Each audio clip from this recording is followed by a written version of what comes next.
नमस्कार, मैं हूं बालकृष्ण थरेजा। आप देख रहे हैं डेली लाइव। आइए शुरुआत करते हैं आज के मुख्य समाचारों की।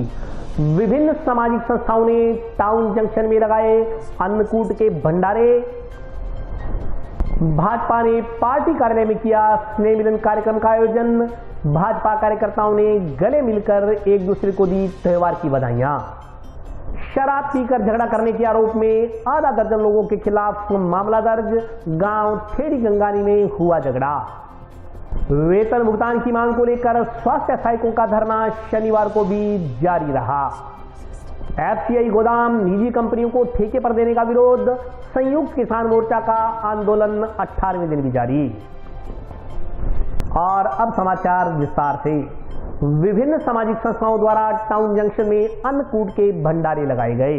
इस दौरान सैकड़ों की संख्या में लोगों ने अन्नकूट का भंडारा ग्रहण किया।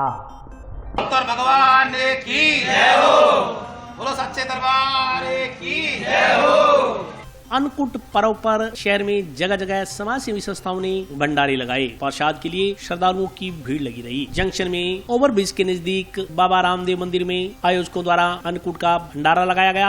भंडारे में सैकड़ों की संख्या में श्रद्धालुओं ने भंडारा ग्रहण किया। इसी प्रकार टाउन के अग्रसेन भवन में भी भंडारे का आयोजन किया गया। भंडारे में सैकड़ों की संख्या में अग्रवाल समाज सहित विभिन्न समाज के लोगों ने अग्रसेन भवन में पहुंचकर भंडारे का आनंद उठाया। इस मौके पर राजकुमार अग्रवाल, रतनलाल नागौरी, सतीश कुमार बंसल, वीपी गोयल, सुरेश गुप्ता, जगदीश गुप्ता, पुरुषोत्तम दादरी, सत्यानंद चमड़िया, ओपी हिसारिया, सागर लड्डा, अरुण अग्रवाल सहित अग्रवाल समाज के सैकड़ों लोग उपस्थित रहे।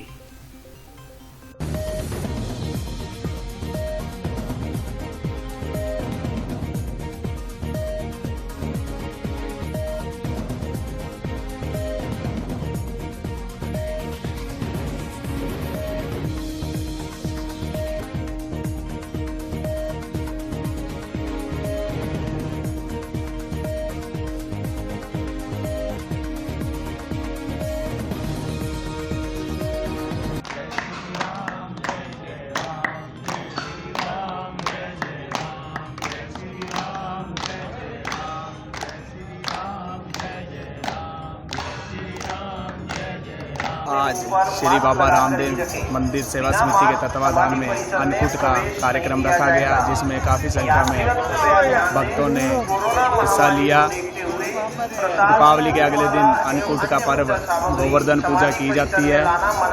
गोवर्धन पूजा इसलिए की जाती है क्योंकि कृष्ण भगवान जी ने अपनी उंगली पर गोवर्धन पर्वत उठाया था। इसी के स्वरूप गोवर्धन बनाकर, आस्था का प्रतीक चिन्ह बनाकर पूजा की जाती है और सभी को अन्नकूट वितरित किया जाता है। और आज श्री बाबा रामदेव मंदिर सेवा समिति के तत्वाधान में यह प्रोग्राम रखा गया। हर वर्ष की भांति आसपास के शहर वासियों का, गाँव वासियों का बहुत सहयोग रहा, क्षेत्र वासियों का बहुत सहयोग रहा अन्नकूट का कार्यक्रम सफल बनाने में। और लगभग काफ़ी संख्या में लोगों ने हिस्सा लिया। कड़ी खिचड़े का भोग गोवर्धन महाराज जी को चढ़ाया गया। उसके बाद कड़ी खिचड़े का वितरण किया गया। हर वर्ष की भांति महाराजा अग्रसेन ट्रस्ट, गुरुआ प्रकाश ट्रस्ट, प्रमाणगढ़ टाउन, इकाई हमानगढ़ टाउन में अन्नकूट प्रसाद का आयोजन किया गया है, जो कि सभी अग्रबंदियों द्वारा मिलकर सहयोग से और शहर में सहयोग से बड़ी धूमधाम से प्रसाद वितरण का कार्यक्रम किया जा रहा है। सभी नगर बंधुओं से बेनती की जाती है, निवेदन किया जाता है कि 12:15 बजे आके अग्रसेन भवन में प्रसाद ग्रहण करें। भारतीय जनता पार्टी द्वारा जंक्शन स्थित पार्टी कार्यालय में स्नेह मिलन कार्यक्रम का आयोजन किया गया। इस दौरान सैकड़ों की संख्या में भाजपा कार्यकर्ता उपस्थित रहे। भारतीय जनता पार्टी द्वारा शनिवार को स्नेह मिलन कार्यक्रम का आयोजन किया गया। इस संदर्भ में जानकारी देते हुए पार्टी के जिलाध्यक्ष बलबीर बिश्नोई ने बताया कि दूर दराज की गांव ढाणियों से पहुंचकर भाजपा कार्यकर्ताओं ने पार्टी कार्यालय में एक दूसरे से मिलकर त्योहार की बधाइयां दी। इस दौरान पूर्व मंत्री डॉक्टर राम प्रताप ने भाजपा कार्यकर्ताओं का स्वागत करते हुए उनके सुखमय जीवन की कामना की। कार्यक्रम में नगर परिषद के पूर्व सभापति राजकुमार हिसारिया, ओम प्रकाश लाडोया, बलबीर बिश्नोई सहित शहरी एवं ग्रामीण क्षेत्र के कार्यकर्ता मौजूद रहे। आज इस भवन उत्सव पर आज सब कार्यकर्ता इस पावन त्योहार की आपस में एक दूसरे को बधाइयाँ शुभकामनाएं दे रहे हैं और पूरे जिले वासियों के लक्ष्मी माता से आग्रह की सुख समृद्धि की कामना बनी रहे। इसीलिए आज सब कार्यकर्ता यहाँ भारतीय जनता पार्टी कार्यालय और डॉक्टर राम प्रताप जी के आवास पर इकट्ठे होकर एक दूसरे को शुभकामनाएं दी। और मैं भी लक्ष्मी माता से प्रार्थना करूंगा कि प्रत्येक जिले में प्रत्येक घर में सुख शांति और समृद्धि लक्ष्मी माता लाए, जिससे हमारा पूरा जिला धन धान्य से संपूर्ण हो। पूरे जिले में भारतीय जनता पार्टी का संगठन लगातार अपना काम कर रहा है और संगठन की मजबूती के बदौलत आने वाला चुनाव 500 विधानसभा सीट भारतीय जनता पार्टी जीतेगी। कार्यकर्ताओं से इस मौन त्योहार पर हम राजनीतिक लोग हैं तो राजनीतिक चर्चा भी होती है। तो पार्टी के सब कार्यकर्ताओं का ध्येय कि जो इस हनुमानगढ़ जिले में पूर्ववर्ती सरकार में जो विकास के कार्य, चाहे वो गरीब के लिए हो, चाहे युवा के लिए हो, चाहे किसान के लिए हो, उन कामों को आगे बढ़ाने के लिए हम सब कार्यकर्ता आने वाले 2 साल के बाद विधानसभा चुनाव में भारतीय जनता पार्टी की सरकार प्रदेश में बनाकर उन कामों को हम पुनः शुरू करेंगे। गांव खेड़ी गंगारी में शराब पीकर झगड़ा करने के आरोप में पुलिस ने आधा दर्जन लोगों के खिलाफ धारा 151 के तहत मामला दर्ज किया है। नजदीकी गांव अमरपुरा गंगाणी में 2 गुटों के बीच हुए झगड़े के बाद पुलिस ने कुछ लोगों के खिलाफ मामला दर्ज किया है। इस संदर्भ में जानकारी देते हुए हेड कांस्टेबल मनीष कुमार ने बताया कि उन्हें जरिए टेलीफोन सूचना मिली कि कुछ लोग गांव में आपस में झगड़ा कर रहे हैं। इस पर वे जाप्ते सहित गांव में पहुंचे। जब वे गांव में पहुंचे तो एक जगह पर काफी लोग इकट्ठे हो रहे थे। उन्होंने कहा कि कुछ लोग आपस में झगड़ा कर रहे थे। इस दौरान 6 लोगों को काबू कर थाने लाया गया। उन्होंने बताया कि विकास कुमार, राकेश कुमार, गौरव कुमार, भादर राम तथा सुखविंदर नामक व्यक्ति को शराब पीकर झगड़ा कर रहे थे। उन्होंने कहा कि सभी का मेडिकल मुआयना करवाया गया। इस दौरान किसी के शरीर पर चोटें नहीं पाई गई। इस दौरान सभी के खिलाफ धारा 151 के तहत मामला दर्ज किया गया। आंगे घर में ही मतलब दगड़ मारे, घर में दगड़ मारे और मारे ही मुकदमो करवा दी। मार परिवार का ही बंदा महिला आंगी लुगाइयाँ और सारा मिलके घर में मारे ही घर में तोड़ फोड़ कर दी जी। मारे ही घर में ही आगे और मारे पर ही मुकदमो करवा दिया। कोई आप श्री रंजी सी पीसा पासन लेके कोई 500-600 रुपया लेना। अभी चक्कर में आगे बात हुई, रुपया की और लेना पर घर में दगड़ मारे। हमारे रात की बात है, लमसम 9, 8:30-9 लमसम की बात है। 10 बजे पुलिस आई है ना, थाने थेड़ी है साहब। दगड़ मारने आए यहाँ साहब, लमसम 100-150 आदमी मोटो गया। मोहल्ला का पूरा गया मौके पर पुलिस भी पहुंची है। कोई ना कौन करो बांगा किसी कोई बंदा ने कौन करो, पूरा गाँव मुडांग हो नहीं ले गया गया तो वहाँ पर 151 के आनी ले गया आगे गिरफ्तार करके।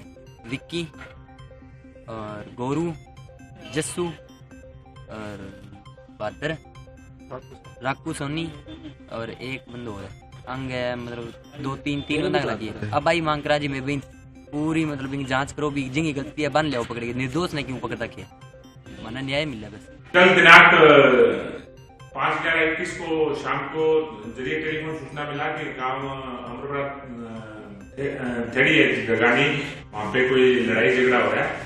तो मौका पर मैं जब तक जाके देखा गया तो वहाँ पे गांव के काफी लोग इकट्ठे हो रखे थे और लड़ाई झगड़ा हो रहा था, जिनमें 5 व्यक्तियों को काबू किया गया है। इनके नाम निम्नलिखित हैं: विकास कुमार और विक्की पुत्र हरिराम, और राकेश कुमार पुत्र राधाराम सोनी, गौरव पुत्र जगदीश, और भादराम पुत्र बनीराम, और सुखविंदर पुत्र वैमन सिंह। तो ये अलग अलग जगह के हैं। तो ये विकास के घर पे इकट्ठे हो रखे थे। पड़ोसी हैं, शराब पी हुए बता रहे हैं कि आपस में लड़ाई झगड़ा कर कोई मोबाइल को ले रहे हैं, पैसे का लेन देन का मामला था। कोई चोटें वगैरह नहीं है किसी प्रकार की। मेडिकल मुआयना करवाया गया। अभी इनको लड़ाई झगड़े में 1/1 में किया गया है। इनको अभी आगे न्यायालय में श्रीमान एसडीएम साहब के पेश किया जाएगा। और अभी वक्त ब्रेक का, हाजिर होता हूँ छोटे से ब्रेक के।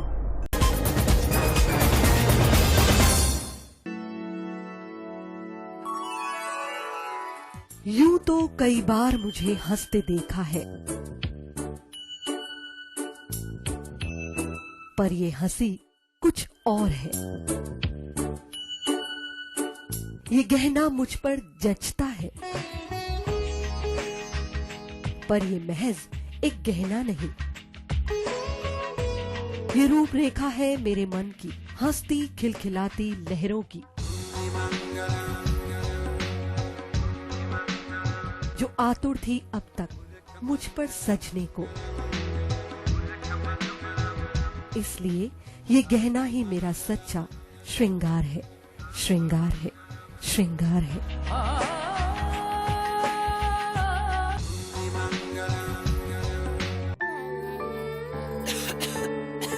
दीदी ये देखो,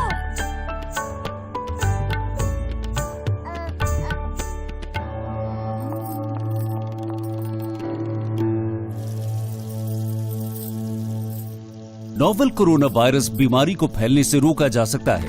खांसी और छींक के बाद और बच्चे को छूने से पहले अपने हाथों को साबुन से धोकर इसे फैलने से रोक सकते हैं। वो डॉक्टर साहब हैं? भाई साहब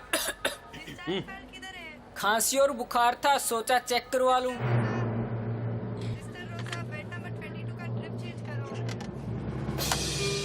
नोवेल कोरोना वायरस बीमारी को फैलने से रोका जा सकता है। बुखार के साथ खांसी और छींक होने पर तुरंत नजदीकी हेल्थ क्लिनिक या केंद्र जाएं। ब्रेक के बाद स्वागत है। आइए नजर डालते हैं अगले समाचारों पर। वेतन के भुगतान की मांग को लेकर स्वास्थ्य सहायकों द्वारा सीएमएचओ कार्यालय के समक्ष दिया जा रहा धरना शनिवार को भी जारी रहा। हमारी मांगे पूरी करो, हमारी मांगे पूरी करो, हमारी मांगे पूरी करो, हमारी मांगे पूरी करो। जिला प्रशासन मुर्दाबाद, जिला प्रशासन मुर्दाबाद।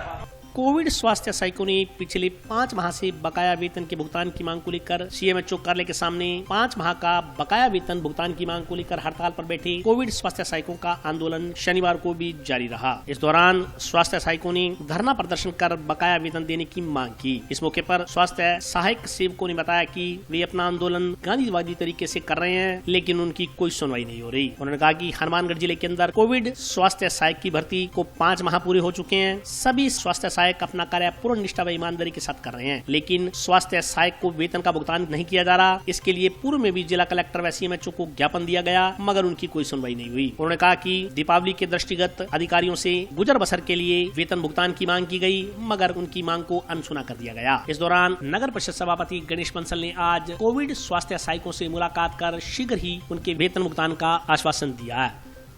हमने प्रशासन को इससे पहले सीएमएचओ सर को तो कम से कम 5 बार 1 अक्टूबर को तो हम यहाँ पे 250-300 जने आए थे सीएमएचओ सर के पास और उनको लेटर दिया कि जल्दी का समाधान करो। सर ने बोला अभी 2-4 दिन में आ जाएगी, नहीं आई। 15 अक्टूबर के लगभग एक बाइट आती है इनकी वीसी के अंदर। कलेक्टर साहब निर्देशित करते हैं कि अगर 7 दिन के अंदर कोविड स्वास्थ्य सहायकों की सैलरी का मुद्दा रहता है तो उसकी जिम्मेवार पीओ और वीडियो होंगे। जिले के अंदर 5 महीने पहले, लगभग 5 महीने पहले, 5 महीने से ऊपर ही हो गए, कोविड स्वास्थ्य सहायकों को नियुक्ति दी गई थी, जिनका काम घर घर सर्वे का, वैक्सीनेशन का, सैंपलिंग का और ऑपरेटर का, वेरीफायर का था। हम अपना काम 5 महीने से पूरी निष्ठा और ईमानदारी से कर रहे हैं। 5 महीने से हम लगातार प्रयास कर रहे हैं, अभी हमारी सैलरी हमें मिल पाए, लेकिन सीएमएचओ हनुमानगढ़ और जिला कलेक्टर हनुमानगढ़ को 5 महीने से लगातार अवगत कराने के बाद भी हमारी सैलरी अभी तक नहीं आई।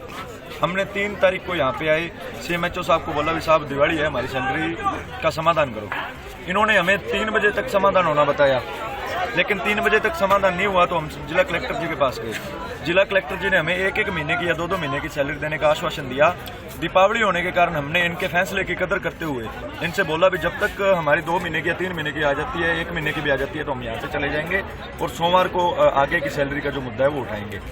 लेकिन इन्होंने हमें 3 तारीख से लेकर दीपावली की शाम तक यही कहते हुए निकाल दी भी 2 घंटे में आ रही है, 3 घंटे में आ रही है, 4 घंटे में आ रही है। लेकिन दीपावली की शाम इन्होंने हमारे जो बिस्तर थे हमें सीएमएचओ ऑफिस से बाहर निकालने के लिए बोल दिया गया और हमें इस डेंगू की गंभीर बीमारी के अंदर बाहर खुले में छोड़ दिया और हमें कम से कम 3 रातें यहाँ पे निकालनी पड़ी, जिसका पूर्ण रूप से जिम्मेवार सीएमएचओ हनुमानगढ़ और जिला कलेक्टर है।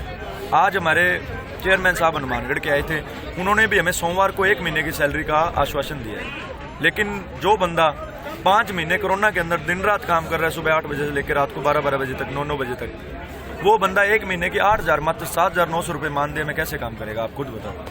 अभी हमारे बीच पूर्व प्रदेशाध्यक्ष NSUI अभिमन्यु पूनिया जी आए हैं, अब हम इनसे बात कर रहे हैं। इन्होंने CMHO सर से भी बात की है, देखो क्या बनता है। नहीं जी, धरना जब तक समाप्त नहीं होगा जब तक हनुमानगढ़ के एक एक कोविड स्वास्थ्य सहायक की 5 महीने की सैलरी नहीं आएगी।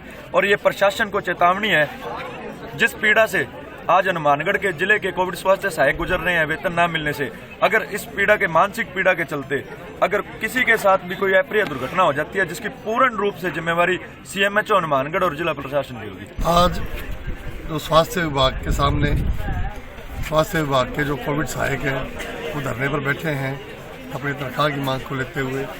आज इनसे वार्ता की गई है, जो नगर परिषद हनुमानगढ़ द्वारा इनका भुगतान किया जाना है, उनका कुछ अंश सोमवार को हमारे द्वारा भुगतान कर दिया जाएगा। बाकी शेष रही राशि 2-4 दिन के अंदर इनको पूर्ण भुगतान कर दी जाएगी। शेष जो अन्य नगर पालिकाओं की देनदारी है उसके बारे में जिला कलेक्टर महोदय से CMHO साहब से वार्ता करके शीघ्र इसका हल निकाला जाएगा।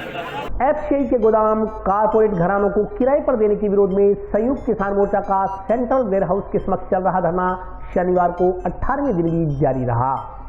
आवाज दो,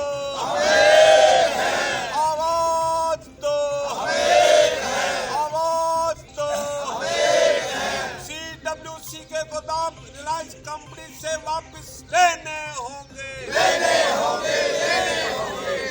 FCI के गोदामों को निजी हाथों में देने के विरोध में जंक्शन में चल रहा किसानों तथा श्रमिकों का अनिश्चितकालीन धरना शनिवार को 18वें दिन भी जारी रहा। इस मौके पर बोलते हुए वक्ताओं ने कहा कि केंद्र सरकार विभिन्न सार्वजनिक उपकरणों को अपने चहेते उद्योगपतियों के हाथों में बेच रही है, इसका किसान तथा श्रमिक विरोध कर रहे हैं। उन्होंने कहा कि यदि इसी प्रकार FCI के गोदामों को निजी हाथों में सौंपा जाता रहा तो सरकार द्वारा खरीदे जाने वाले अनाज को रखने की कोई जगह उपलब्ध नहीं होगी। उन्होंने चेतावनी दी कि जब तक सरकार अपने इस निर्णय को वापस नहीं ले लेती, किसान मजदूर अपना आंदोलन जारी रखेंगे।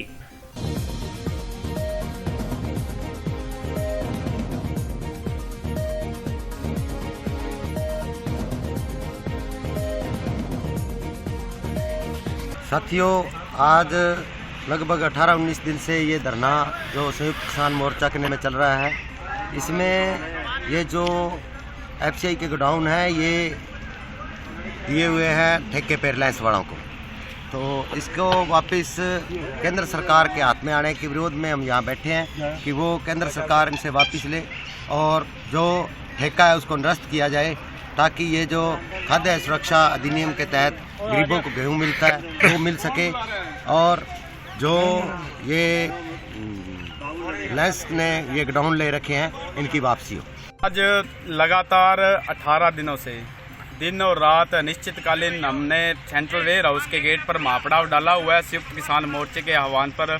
जैसा कि आप सभी को पता है, लगातार ये चल रहा है भी हिंदुस्तान के जितने भी उत्पाद है, चाहे FCI के गोडाउन है, चाहे रेल है, तेल है, पेट्रोल है, लगातार वो अंबानी को दिए जा रहे हैं। और इसी के विरोध में संयुक्त किसान मोर्चे के आह्वान पर हम यहाँ लगातार डटे हुए हैं।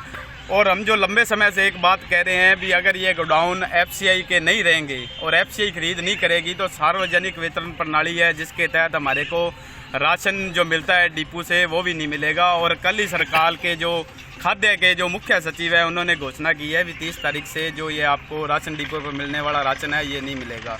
तो यह सारा ये निजीकरण के तहत ही हो रहा है, सोची समझी साजिश है गरीब को और गरीब करने की, पूंजीपति को और बड़ा पूंजीपति बनाने की। और इसी के विरोध में हम लगातार यहाँ डटे हुए हैं। जब तक केंद्र सरकार इन गोदामों को रिलायंस से वापस नहीं ले लेती है और जो इनका जो वो ठेका हुआ है, जो इनका वो बना हुआ है, जो 15 साल का इन्होंने किया है एग्रीमेंट, वो निरस्त नहीं कर देती है, तब तक हम यहाँ डटे रहेंगे। ना तो कोई रिलायंस का कोई सामान अंदर जाने दे रहे हैं और ना ही अंदर से कोई सामान हम आने दे रहे हैं जब तक संयुक्त किसान मोर्चा कोई घोषणा नहीं कर देता। केंद्र सरकार द्वारा पेट्रोल डीजल के दाम घटाने के बाद आमजन ने राज्य सरकार से भी रेटों में कमी करने की मांग की है।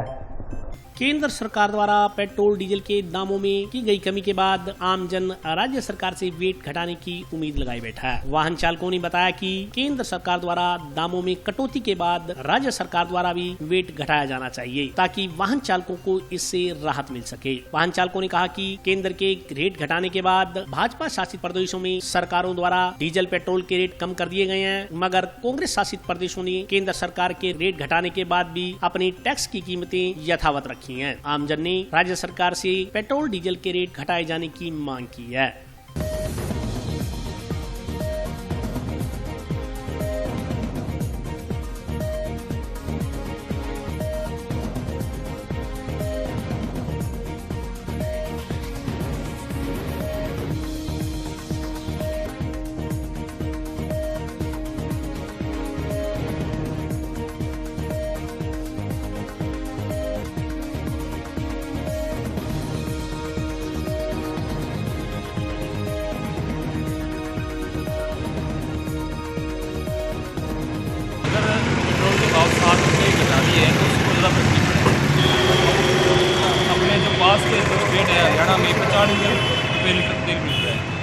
अपने यहाँ पे 115 है, तो 20 रुपये का डिफरेंस है।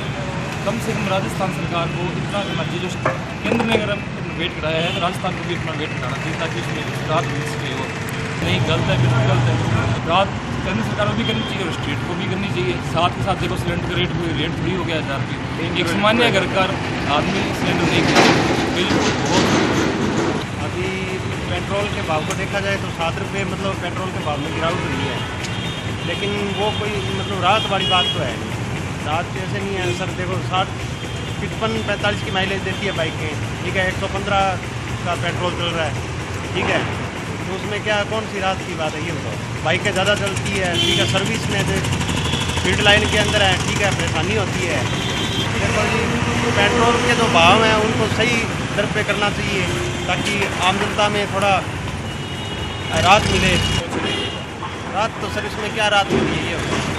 अब आपको ऐसे बोल दे भी हाँ ठीक है 7 रुपये में गिरावट हुई है, राहत मिल गई है, कोई राहत नहीं। तो रात के लिए बस इतना ही। कल फिर हाजिर होता हूँ नए समाचारों के साथ, तब तक के लिए नमस्कार।